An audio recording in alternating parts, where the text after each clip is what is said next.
欢迎收看3分钟系列平面的教学，我是大大，不要废话，马上学会 ，Let's go！ 今天要来跟大家分享我的音效素材是怎么使用的。好呢，首先大家应该会遇到一个状况，就是我们上网去下载一堆这种素材，它是在同一个影片里面。那我们要做剪辑的时候，就要去找。例如，我现在想要这个好了，然后就要去看这个这样子，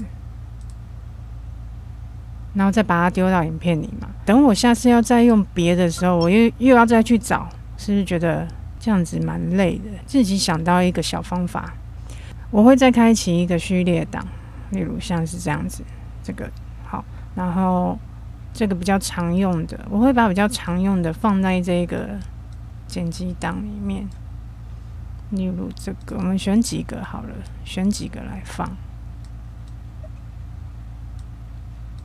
通常我们会常常用到的，大概就那几个音效。这边我会放很常用的音效，我就不用再去这边找了。然后当然我也有这种单独一个的，可是因为单独一个的素材也很多，所以每次要一个一个去听也很累。我也是会放常用的，例如这些都是常用的。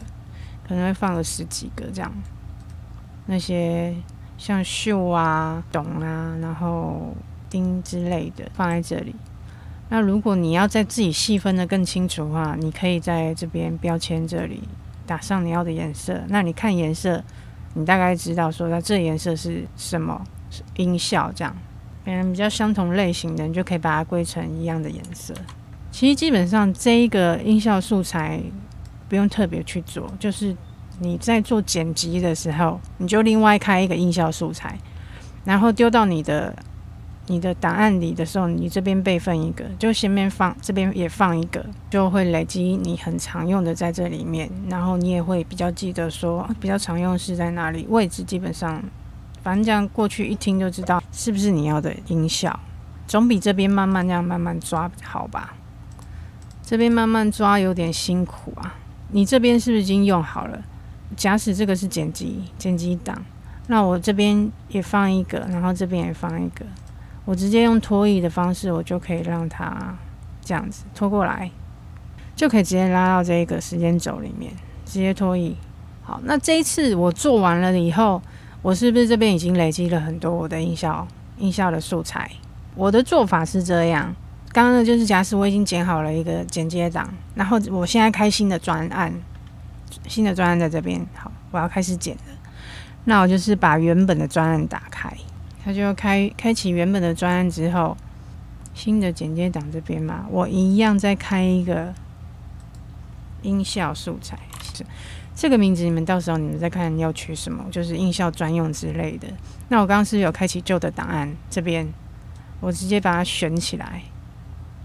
然后拖移到这边，新音效专用，刚刚都已经裁剪好的音效，直接这样拖移过来，就可以又在新的专案里面做使用，就不用又要再做一次了。